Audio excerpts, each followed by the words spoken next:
Here we are. Hey, how you guys doing? Doing good. Been seeing Good. your face a lot. All right. Hi, Diana. Hi. Hey, Pat. Pat, you've got your hand up. Do you have something to report from this weekend? Well, I have a success to report from last Please. week. It wasn't with the system, but a few weeks ago, I think Alec had talked about the positive attitude helping with health. Mm-hmm. And I had a very bad relapse last week. And I was in bed for several days, heavy on pain meds. Mm-hmm. And my granddaughter's wedding was on the 24th.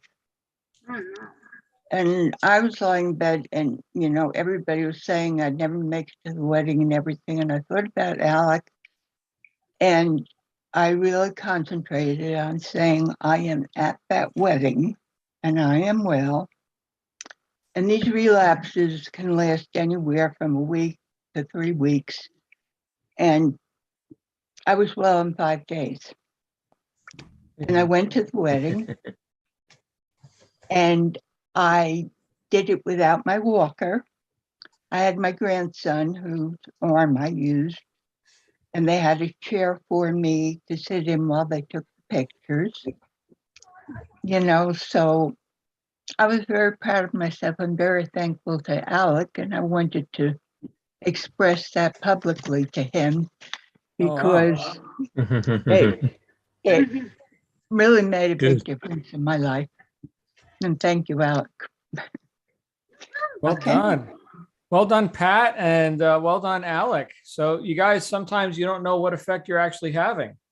And here we are. Here are people that have never, in fact, how many of us have actually met in person? Maggie, I've met you in person. Who else is on here who I've met in person? Not seeing too many. That's interesting. Okay. Well, we do have a few of the usual suspects here. But the point is that that here we are doing business online. And just in the context of this, community call, this daily success call, this is something where we may or may not meet in person, right? But look, I've gotten tremendous benefit from having this experience on a consistent basis. I mean, in my case, I run a whole mastermind group just all about this sort of thing every day, right? Because we're not doing this alone. Thank you again, Pat. Thank you for sharing that. Wow, great way to kick off the week, huh? And Alec, little pat on the back for you. All right. So don't think your contribution is small. If you're about advancement, then you're going to advance people who come into contact with you via whatever medium. So, well, it's good to see you all. I'm John, by the way, for those of you who are new here. I'm the guy who runs his mouth more than anyone. And so that's my post, the guy who runs his mouth. Scott, I see that you're in the forest now. You're no longer swimming with sharks. That's indeed. Yeah. It's a beautiful scene, huh?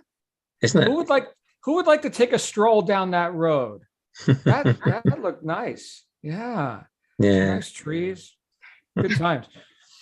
Anyway, back to e-commerce and business and entrepreneurship. Look, we've got I heard just before we went live, Scott and Maggie were talking a bit about conversions, essentially. So you've got products out there. You've got people clicking like. Maybe they're your friends. Maybe they're just people that they just happened upon it. Maybe you advertised to them, but they discovered your product and they liked it enough to click the like button, but they didn't transact. They didn't buy. So what's the bridge that people have to cross to get from, that's nice, I'm curious, interested mildly to, I'm buying. Here's my credit card number. I think that's a good thing we could take up. We can't, cover it in depth in just, 20 minutes or whatever we spend together here. But for those of you who are making sales, and it's many of you, you've experienced the transactions. You've experienced that part of it as well. You've taken people all the way through from, public to click to, potential customer to actual customer. And in some cases, even repeat customer and referring others and this sort of thing. One of our members here just had a $2,000 order just a day or two ago. $2,000 worth of coffee mugs for a specific purpose, right? They wanted a whole batch of these things. And so when you look at that, there is what was different between the person who just clicked like and the person who just ordered $2,000 worth of stuff. There's lots of sales in between those. Okay. And you can have bigger orders too. But there was a significance, there was a certain amount of relevance that triggered this person to say, you know what, instead of this money that I have in my hand here, I'd rather have the benefits of that product. That's always what it comes down to, is one's willingness to exchange. And this is the whole concept of free enterprise and volunteerism, right? It's like, you don't have to buy the cup, but you chose to buy the cup or the shirt or whatever it happened to be. So what is it that tilts those scales in favor of, I don't want the money, I'll have the cup, or whatever the product is? What tilts those scales? In my experience, dealing mostly with intangibles, okay, not cups and shirts and pillowcases and ornaments, okay. I tend to deal with things of a higher ticket, right? Bigger cost. And I would say bigger, or at least more subjective significance. So what do I mean by that? And how can this serve you with your, $20 items, stuff like that? When we're dealing with people, and we all are, because people buy from people. Okay, so you're a people and your customers are people. When we're dealing with people, we've got to understand a couple of things. Is that there is a certain amount of demand which already existed before you showing up. In other words, we're all familiar with the concept of supply and demand, right? So you have supply and you are seeking to impinge upon the demand that already exists, and even augment or increase that demand via whatever marketing you're doing, whatever message you're putting out there. Your income, here's an interesting thing I got from Ralph Emerson. He said your income will be in correlation to three factors. Number one is the demand for what you do. Number two is your ability to do it. And number three is the difficulty there would be in replacing you. So if we look at those right now, as it relates to what you're doing in the marketplace, number one is the demand for what you do. That's why we do marketing, is to increase or augment the demand. Some of which already existed before you showed up, right? People have been buying these sorts of products before, which is one of the reasons why you decided to enroll in all this and participate in these methods, is because there's already proof of concept there. People buy this kind of stuff. That's cool. Okay. Number two is your ability to do it, or your ability to deliver in the case of a product, or in the case of professional services, right? People like to deal with competent people, competent companies. When you go to let's pick here's a commodity, right? It's called the phone. Okay, some people go and they buy phones from Apple, and some buy them from Motorola, and some buy them from Samsung and whatever. Okay, but there is an amount of a degree of trust that comes with having developed a reputation for competence, right? So this is a working product. You can go ahead and exchange. In this case, what's an iPhone cost these days? Probably $1,000. So you can go ahead and exchange that bit of money for the reliable value that you're intending to receive from it. So your ability to do it, your ability to deliver. Now, Apple, in this case, I'm using a very lofty example, has established, has established itself as a very able to deliver kind of company. So people don't question that, right? They exchange more readily with that. So you see how your income is in correlation to the demand. And by the way, just look at that example. They make demand all the time. right? They get the guys on there talking about this is the best aluminum we've ever used and the glass and the blah, blah, blah. It's the same friggin' thing they sold you last year. Okay. But yet they're going to get people standing in line for that. I'm not one of them. But anyway, I tend to keep stuff like 5 years. I want 5 years out of any piece of electronics, unless we're talking about high-end stereo stuff. I've got stereo equipment that's 20 years old and it's perfect. All right. So the demand for what you do, your ability to do it, and the difficulty there would be in replacing you. Now, when we're talking high stakes, billions of dollars, stuff like iPhones, that is, they're looking at, what's Samsung doing, and they're very interested in what's the marketplace, valuing, and what is our competition doing and stuff like that. When we break down the significance to coffee cups, t-shirts, it's totally subjective. So can I go buy a cup from somebody else besides you? Of course. So how difficult is it to replace you? It's very easy. Okay. But that cup with that specific design, which caused an emotional reaction for me, whether it's satirical, funny, serious, political's hot, by the way, hot. Yeah. I can't go down that road right now in this public forum, but I could just tell you it's hot. Well, now I can't live without it. I didn't know it existed 5 minutes ago, but now here's my $20 because of how it speaks to me as an individual. Out of all the 7.5 billion people on the planet, me, I want that. Okay. And great news, there's lots of me's. Okay. And then there's lots of people who aren't me. They could care less. I don't want your cup. I don't want your t-shirt. I don't care. Okay, that's fine. You're not selling to them.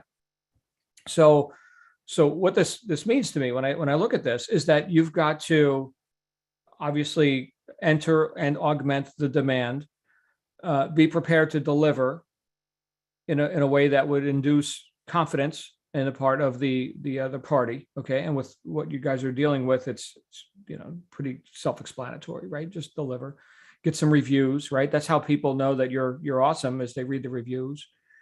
All right.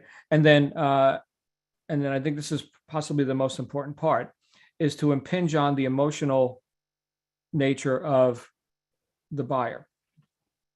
All sales are based on emotion, right? I don't need another coffee cup, but that one makes me feel like this. Well, that one would be cool to have on my desk in the cubicle. And when Bob walks by, he sees it and he gets a laugh, right? So people are social, right? It's all based on emotion. So keeping these things in mind, the demand for what you do, your ability to do it, and the difficulty there would be in replacing you. Consider those.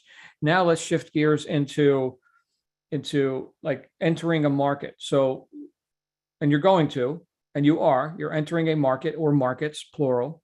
You're not entering all of them. You're not casting a net so wide that you're vanilla. If you're vanilla, you're ignored. Okay. So there is a market for plain white cups and plain black t-shirts. There is a market for that. Let's say the hotel chain, right? They've got 1,000 white cups. Okay. And maybe they put their logo on it. Maybe they don't even care. They just, they go through these cups all the time. The kid dropped it. Hey, right. So they're going through cups. That's not your moneymaker. Okay. But we're entering markets that have, hopefully, that have a bit of emotion behind them. Let me qualify this and I talk about this in our business launch sessions, which some of you have been through. A friend of mine who's made more money than me on the internet said that whenever he's looking to enter into a market, he looks at three factors. Number one is there a large market? In other words, is there a large demand for this? I don't want to get into, selling moon rocks or, the weird, I'm just try and make up a widget that nobody really wants. There's like 2 people in the world who are interested in this thing. I'm not entering that market. It's going to be really hard to get any volume going there. So something with broad appeal. Again, not vanilla, but broad appeal. What are some markets you guys could think of that have broad appeal? I'll give you one. It's right here in my hand. Excuse me. Motorcycling, the whole lifestyle that goes with that. That's broad appeal, right? What else? What would be completely a field of that, like way opposite side of the world? I don't know, knitting or something. Yeah, a lot of people do that, right? Animals, pets, I'm seeing this, right? Okay, great. Somebody put political, yeah, political, dogs, right? Good. All right, so these are things that have broad appeal. Second question that this expert would ask themselves is, can I get in communication with these people? All right, so there's a lot of people that want this kind of stuff. Where do I find them? Because remember, you can't increase demand, you can't market to, you cannot impinge upon people if they're hiding under a rock. Where can I find these people? Do they read Biker Magazine? If they're into, dogs, do they read, Dog Digest or something? Are they on the dog Facebook group? Do they do the, do they have like doggy, meetups and stuff? Where do we find these people? How do I get in communication with them? So they gotta be reachable. So large group that you can impinge upon with your marketing message. And then the third criterion, excuse me, the third criterion is, are they irrationally passionate? Those are the words that he used. Irrationally passionate. Remember, all sales are based on emotion. So all right, you like iPhone? Okay. Do you love iPhone? Are you willing to stand in line to get the latest version? I'm not, but millions of other people are. Okay, is that rational? I would argue no. I mean, it does the same thing as the last model did. Maybe it does it a tenth of a millisecond faster or whatever. I mean, who cares? Okay, well, apparently a lot of people care. All right. In the case of whatever messaging and whatever, markets or, fields or niches that you're endeavoring into, can you press those emotional buttons? We got to go beyond rational. I don't know personally, I don't know anyone who needs, I'm using the word need deliberately, who needs another coffee cup. In fact, I would tell you that it is not rational for me to have the amount of coffee cups that I have now. When I say I am including my wife and my daughter, because they just keep buying these things. And in fact, we were in a store this weekend looking at travel trailers, like campers, right? We're looking at doing some travel. We're thinking, man, this would be cool, get the thing, right? And we looked at these campers, right? And inside the building, okay, so the campers are outside on the lot, but inside the building, there's all the accessories, right? You need this, you need that. I mean, you got to have piles of stuff now. You got a camper, you got to fill your camper with stuff. And so one of the things they had were these travel cups. And my daughter immediately went to the one that's got some teal and purple on it. She grabbed it. She was like, stop. No more cups, right? Because where are we going to put them? In fact, right now, if you got into my wife's minivan, there's cups like rolling around on the ground, the big metal, they're kind of like a foot tall and they're, probably a good 5 inches around and they barely fit into the cup holder, which is why they're on the floor and they're rolling around. And every time I go around the corner, the friggin' cup rolls and it hits the metal bracket of the chair, ding. And I'm like, what the hell is that? Right. So no more cups until you can create order out of what you already have. I don't care what colors, teal, I don't care. Further, my wallet is in my pocket, you see? And so irrationally passionate. So going beyond just the logic of it. And when you can press those buttons, you got a buyer. It doesn't have to be profound. Was a teal cup profound? No, not profound. She just likes it. Impulse buys. Impulse. And when we're talking low ticket, right, which is what everyone here is dealing with, well, it's pretty much an impulse buy, right? So for someone to click the buy button or the add to cart button, it's got to press their emotional buttons enough for them to click that. that button on the website.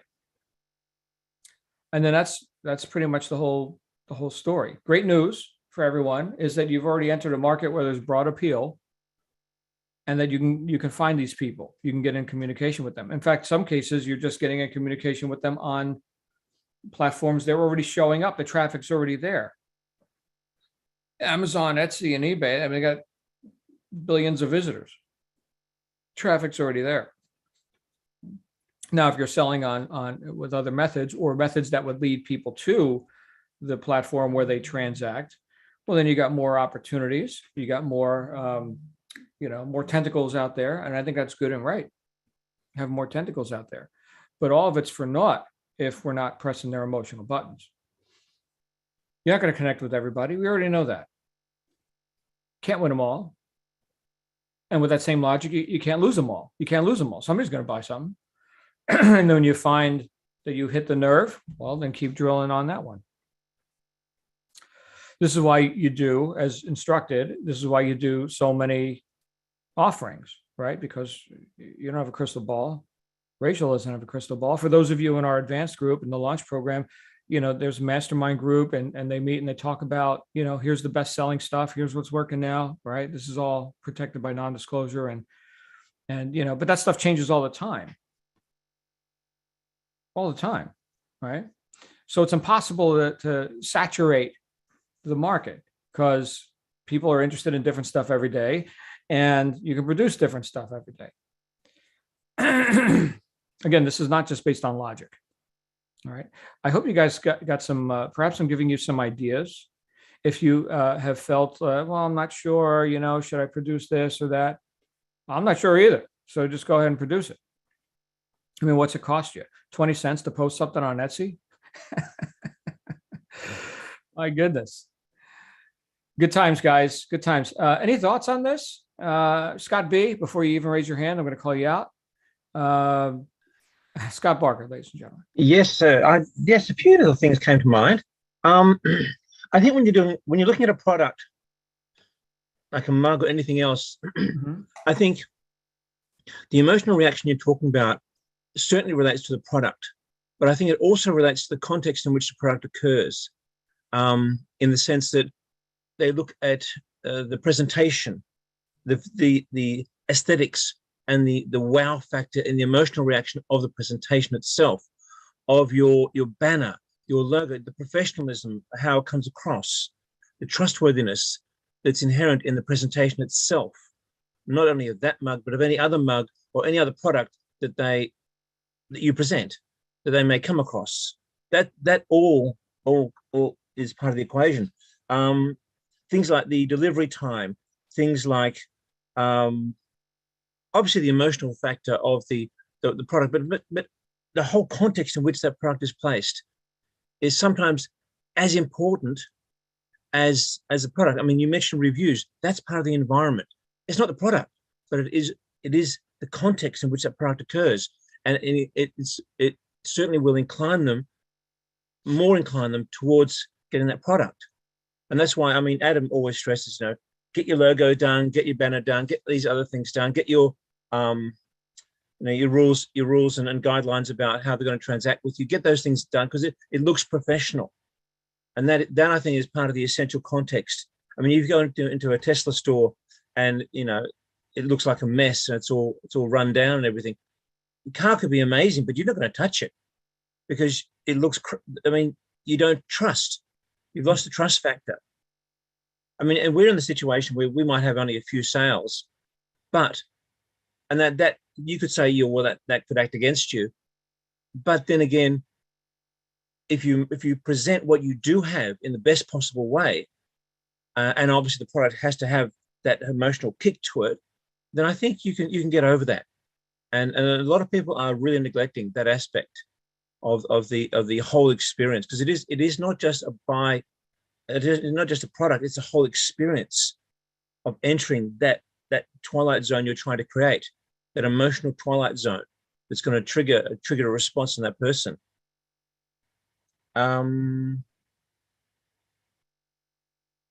Interesting. Also, too, you mentioned, very important, about the cups, that you don't buy any more until you've until you've established order with what you have.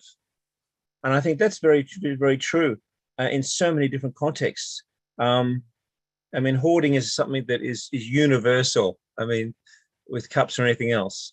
But I also think with information, in terms of the information we use in this business, and the understanding we develop in this business, it's easy to hoard that information and take notes and see the videos and everything else. But the key, I think, is get what information you have and then build new information on top of that, so it has context, so it has meaning. And I think if you do that, you build a structure of knowledge rather than just hoarding all random bits of information, hoping somehow that will make sense to you.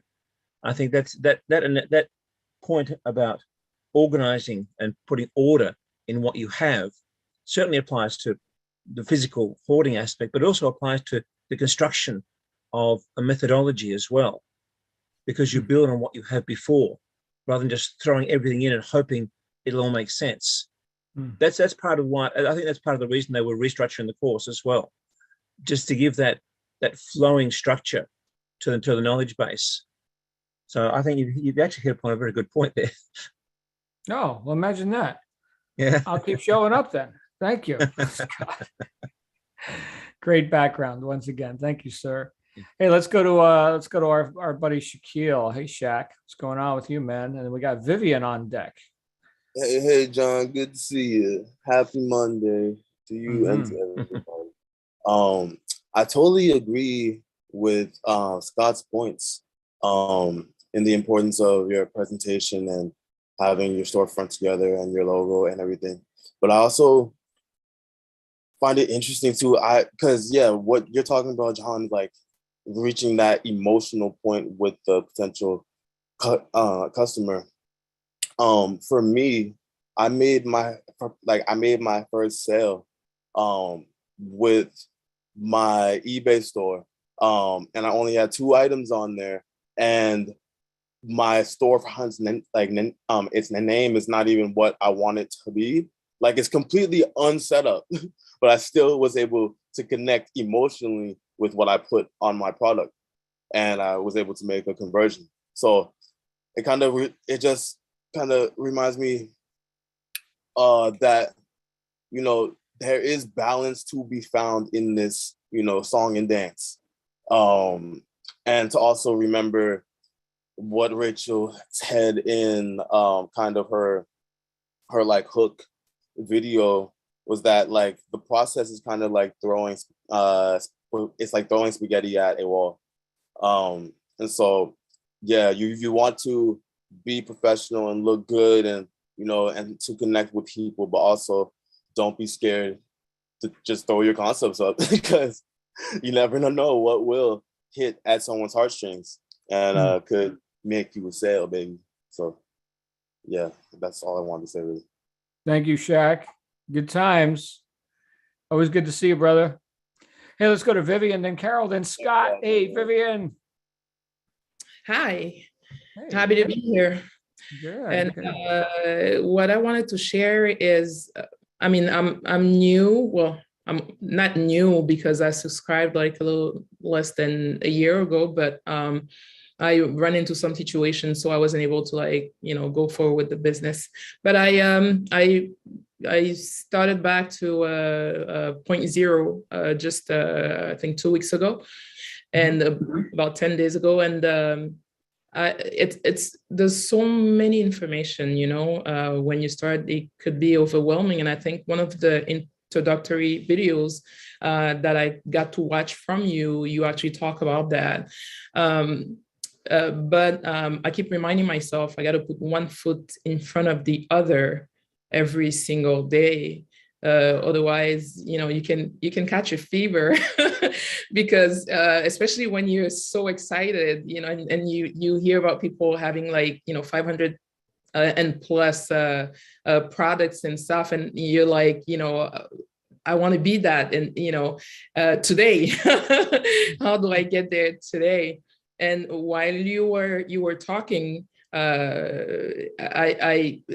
what caught me when we've spoke about the emotional connection that you have to find with people out there so that, you know, you present your product in a way that you can actually catch an audience. And to me, it just referred to, it hit home in a sense that instead of looking for absolutely everything that people are doing there, because you don't want to make a mistake, you want to be sure that the first product that you put out there is the best that you can put. The way it hit home was really that, because I have a little bit of marketing background. So to me was connecting emotionally with people would be for me to actually, whether the message is so and so, it was, the first thing was that I had to buy into that message, because buying into that message helps me find an audience, whether it's personal, it could be personal too, or because, you know, you start making a sale, usually to me, it's from your contacts or things like that, someone who wants to encourage you. And I encourage, you know, everyone here to not simply count on the list of emails, because your first, the first person will be your neighbor, your father, or your friend. So to me, it was that I wanted to like share, that you have to buy into the message. It could be funny, it could be serious, it could be anything, but you have to buy in it first to be able to sell it or send good vibes to your product. Wow, great point, Vivian. You're touching on some great sales stuff right there. By the way, what's the temperature in Quebec right now? Oh, today is bad. It's minus 12 and feeling minus 18, below 18. So yeah, it's just a cold wave, because we've had like really good temperatures, and we just have 2 or 3 days in the cold. Yeah, well, I'm seeing the snow out there. That's yeah. that's great. All right, we have no snow here in Tampa Bay, just in case you're wondering. It's like Good 75 degrees. Yeah. Good times. All right, we'll go to Carol Ann, and then we're going to wrap up with Scott. Hey, Carol Ann, what's going on with you? Hey, hi. Good conversation. Irrationally passionate. I love it. And everybody is, I've got something from Scott in the Create Order. He was taking on your point. One thing I really liked about your talk, John, is that you demonstrated being very, as I said, the very first time, comfortable in your skin about the choices you have for your life. I think that's really good for all of us to understand, because that's what my work is about, that people really understand who they are. And I think that's really important. So, and then the presentation part, and then Shaq, interesting with 2 sales, and that he did kind of throw it at the wall. At least I kind of heard that, but that he was able to connect on what he did just with that. That was pretty amazing. And Vivian, this is very much of what I feel is predominant. I believe that we create from our energy and our vibration.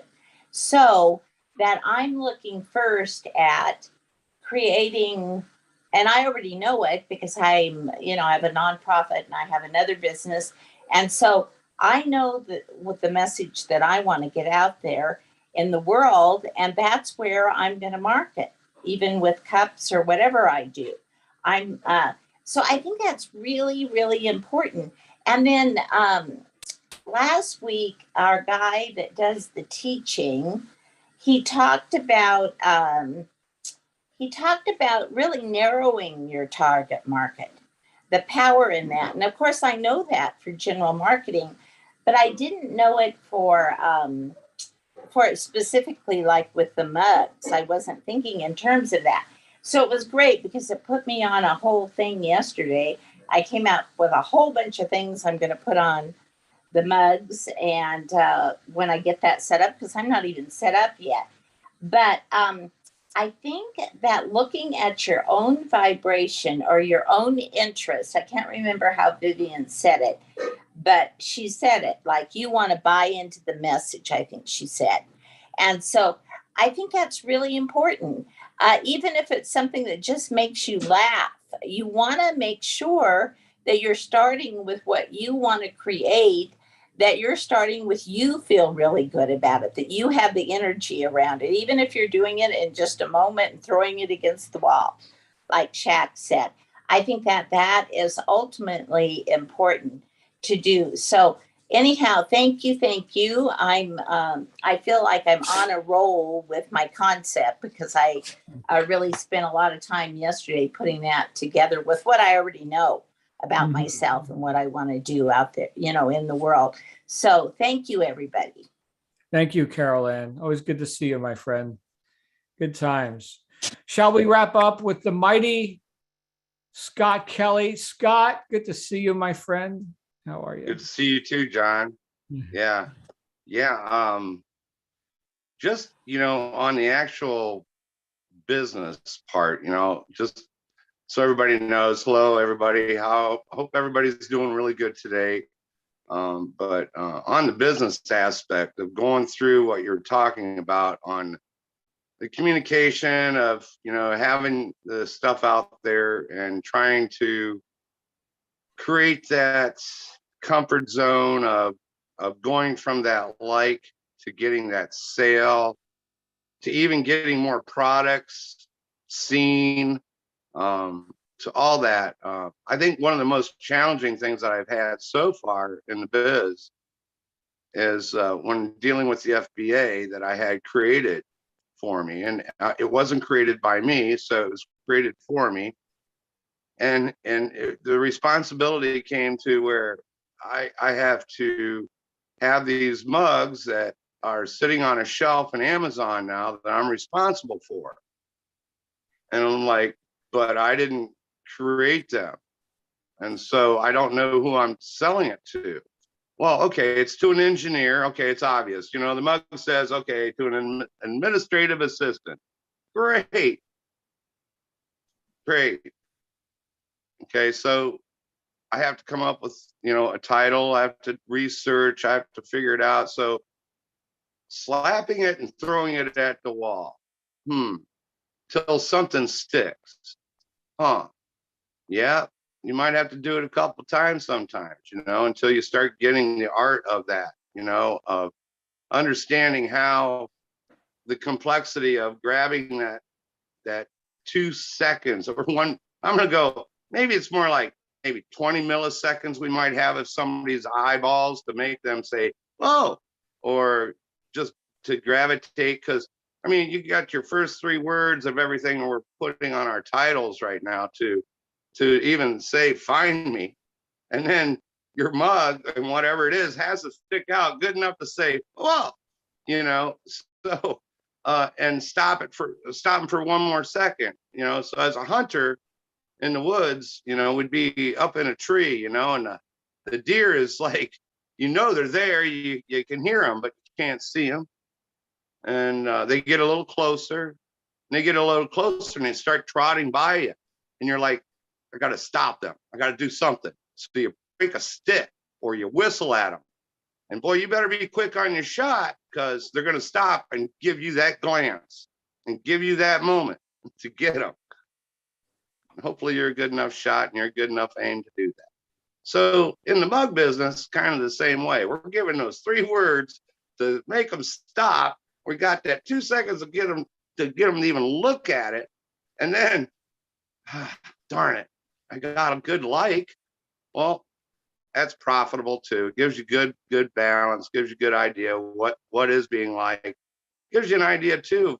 Maybe you need to make some more product around those ideas, concentrate on them. So, anything in the area of getting feedback from a customer is a good thing and will help you develop your skills on becoming a better salesperson to get your airplane off the ground so you can make more sales, which that's what we're doing. And by the way, by doing that, throwing the stuff and doing all these things, my FBA stuff is finally moving. Yay. And so my airplane is flying a little bit better now. We're not struggling as much. And so to everybody that's on board here and new, keep up the good work. It's a battle. I'm here to help. I'll try to be here a little bit more often, guys, you know, so I'm around. Reach out to me if you need help. DM me, direct message me here. I'm here. Go to Adam's meetings. Come here every day. Get your good stuff on. Thank you, John.